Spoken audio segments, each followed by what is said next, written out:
बिल्कुल, मनोहर लाल खट्टर की ये तस्वीर आपके सामने है। मनोहर लाल खट्टर भी पहुंच चुके हैं, शिवराज सिंह चौहान पहले ही यहां पर पहुंच गए थे। ये वो चेहरे हैं जिन्हें आज मंत्री के तौर पर शपथ दिलाई जाएगी और धीरे धीरे कल मंच पर ऊपर जो कुर्सियां लगी हुई हैं वहां पर भी अब जो सांसद हैं उनकी जो संख्या है वो बढ़ती हुई नजर आ रही है, क्योंकि शुरुआत में जो आपने तस्वीर देखी थी उसमें जीतन राम मांझी अकेले आगे वाली कुर्सी पर बैठे हुए नजर आ रहे थे, लेकिन धीरे धीरे उनके बराबर वाली कुर्सी पर हमने देखा कैसे एस जयशंकर आकर बैठ गए। और ये देख रहे हैं आप मंच की तस्वीरें जहां पर मनसुख मांडविया नजर आ रहे हैं। अमित शाह पहुंच गए हैं, अमित शाह भी पहुंच गए हैं अब राष्ट्रपति भवन के प्रांगण से। ये सीधी तस्वीरें आपके सामने हैं और अमित शाह को भी कुछ ही देर में आप मंच के ऊपर जो पहली पंक्ति में कुर्सियां रखी हुई हैं वहीं पर बैठते हुए देखेंगे। कुछ ही देर में राजनाथ सिंह भी यहां पर नजर आएंगे, एस जयशंकर, निर्मला सीतारमण, ये वो चेहरे बीजेपी के जो पहले ही पहुंच चुके हैं और मंच पर नजर भी आ रहे हैं। किस भूमिका में अमित शाह नजर आएंगे इस मोदी 3.0 में, प्रभु सर? वो सीसी के जो cabinet committee on defence security है उसके तो होंगे ही। अब होम मिनिस्टर मेरे हिसाब से दोबारा बनने चाहिए कि जिससे कि आगे पॉलिटिक्स होने और इलेक्शन होने वाले हैं उसके अंदर होम मिनिस्टर का रोल बड़ा इंपॉर्टेंट रहने वाला है। और राजनाथ जी भी हैं वहाँ, इन दोनों में अदर हेरफेर बदल क्या हो सकता है? बड़ी मतलब कैपेसिटी बहुत कम है मैनिपुलेशन। मुख्यमंत्री उत्तर प्रदेश के योगी आदित्यनाथ भी पहुंच गए हैं, तस्वीरें आपके सामने। हालांकि उत्तर प्रदेश में बीजेपी को झटका लगा, बीजेपी जितनी सीटों की उम्मीद कर रही थी उतनी सीटें बीजेपी को उत्तर प्रदेश में मिली नहीं और इसको लेकर मायूसी एक योगी आदित्यनाथ के चेहरे पर यकीनन देखने के लिए मिली थी जब एनडीए संसदीय दल की बैठक थी। हालांकि तब प्रधानमंत्री नरेंद्र मोदी की तरफ से योगी आदित्यनाथ की पीठ जमकर थपथपाई गई थी। और फिलहाल ये तस्वीर आपके सामने है, अमित शाह मुलाकात करते हुए नीचे जो अति विशिष्ट मेहमान मौजूद हैं उनसे, और कुछ ही देर में ऊपर की तरफ बढ़ते हुए आप उनको देखेंगे। और यहां जिस मुद्दे को लेकर हम चर्चा कर रहे हैं कि वो निरंतरता की बात हो रही है मोदी 2.0 से मोदी 3.0 में, ऐसे में सीसीएस में जो 4 चेहरे पिछली बार थे इस बार भी उसी भूमिका में वो देखने के लिए मिलेंगे। Amit Shah, Rajnath Singh, Nirmala Sitharaman, S Jaishankar, Pradeep sir. नहीं मुझे लगता नहीं कि इसमें सीसीएस में कोई एक इंटरप्शन पर आप मोदी 3.0 क्यों कह रहे हैं जबकि ये एनडीए है?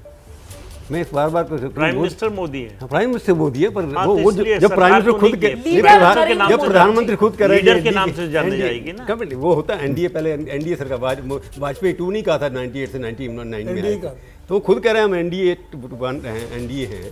तो मोदी 3.0 नहीं है क्योंकि मोदी की पूरी सरकार नहीं है, 75 होना चाहिए था। वो खुद कह रहे हैं एनडीए सरकार है। तो ये मोदी अगर 0 होती तो 100% मोदी के पर सर इसको देखने का एक नजरिया ये भी हो सकता है कि एनडीए के जितने साथी हैं वो सभी मैं समझता हूं ये प्रधानमंत्री एनडीए की सरकार है, नरेंद्र अपना मोदी के अपना नेतृत्व में बिल्कुल बिल्कुल वो नरेंद्र मोदी के नेतृत्व में ही विश्वास जता रहे हैं। बेशक ये एनडीए की सरकार है क्योंकि बीजेपी अपने दम पर 240 सीटें लेकर आई है, लेकिन एनडीए 2.0 नहीं बोलते थे, यूपीए 2.0 हम यूपीए 1 और यूपीए 2 ही बोलते थे, लेकिन इसको हम मोदी 3.0 बोलते हैं। प्रदीप सर, मुझे नहीं लगता कि सीसीएस में कोई चेंज होगा। जो मंत्रालय है उनमें भी कोई चेंज होगा, जो 4 मंत्री हैं बड़े उनमें वो भी दिखाई नहीं देता है। और सहयोगी दल का कोई नेता जो है सीसीएस में आएगा इसकी भी कोई संभावना दिखाई नहीं देती। ये जो सीसीएस का स्वरूप वही बना रहेगा ऐसा लग रहा है। महत्वपूर्ण बात आप कह रहे हैं, ये जो परिपाटी जिसका चलन यूपीए 1 से शुरू हुआ कि साहब भले गठबंधन की सरकार है लेकिन जो सीसीएस है उसमें गठबंधन के साथ ही नहीं अपनी ही पार्टी के नेताओं को जगह दी जाएगी, वही इस बार इस सरकार में भी देखने के लिए मिलेगा। विनोद जी देखिए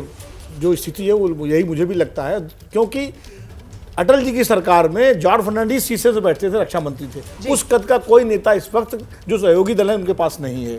ऐसा नेता मान लीजिए नीतीश कुमार अगर होते या चंद्रबाबू नायडू खुद अगर मंत्री बन रहे होते तो संभवतः था शायद वो कोई बड़ा पद लेते, लेकिन जो उनके नेता हैं, अब ललन सिंह को आप क्या रक्षा मंत्री बना देंगे या अब जो तेलुगु देशम के जो लोग आए हैं उनको क्या गृह मंत्री बना देंगे? इसलिए गृह मंत्रालय, रक्षा मंत्रालय, विदेश मंत्रालय और वित्त मंत्रालय भारतीय जनता पार्टी के पास ही रहेगा।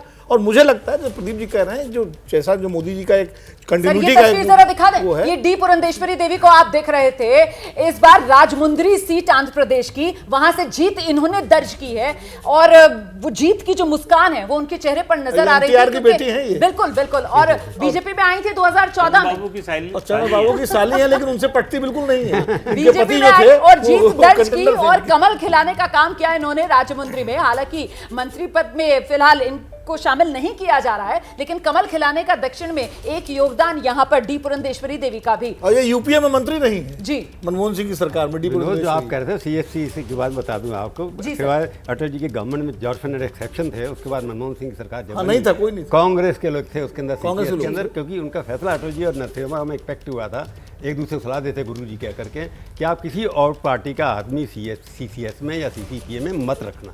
तब से ये परंपरा चलती आ रही है, जो विलिंग पार्टी होती है, लीडिंग पार्टी, उसी के आदमी चारों पोस्टों को कंट्रोल। बिल्कुल इसी बात को हम बता रहे हैं कि यूपीए 1 से ये परिपाटी शुरू हुई कि जो CCS है, भले गठबंधन की सरकार हो, ये तस्वीर बेहद अहम हो जाती है क्योंकि ये सुरेश गोपी की तस्वीर है और सुरेश गोपी वो शख्सियत हैं जिन्होंने आजाद हिंदुस्तान में पहली बार केरला में कमल खिलाने का काम किया है। त्रिशूर वो सीट जहां से सुरेश गोपी ने इस बार जीत दर्ज की। हालांकि चुनाव 2019 में भी लड़ा था लेकिन तब हार मिली थी, पर पीछे नहीं हटे, संघर्ष करते रहे और आखिरकार ये बड़ी कामयाबी सुरेश गोपी को मिली और कमल खिला केरला में पहली बार। दिबांग केरल में 2 मंत्री इस बार आएंगे, जॉर्ज कुरियन भी आ रहे हैं। हालांकि एंथनी की बेटी को भी उम्मीद थी कि उनका भी मौका लगेगा, लेकिन जितिन प्रसाद वहां बाजी मार ले गए, वो रह गए। और ये 2 मंत्री हैं केरल से। ये एक बहुत बड़ा सिग्नल है। केरल की बात अगर करें, अगर आप तमिलनाडु की बात करें, कि दक्षिण में जो फोकस होने वाला है वो इस मंत्रिमंडल में दिखाई देता है।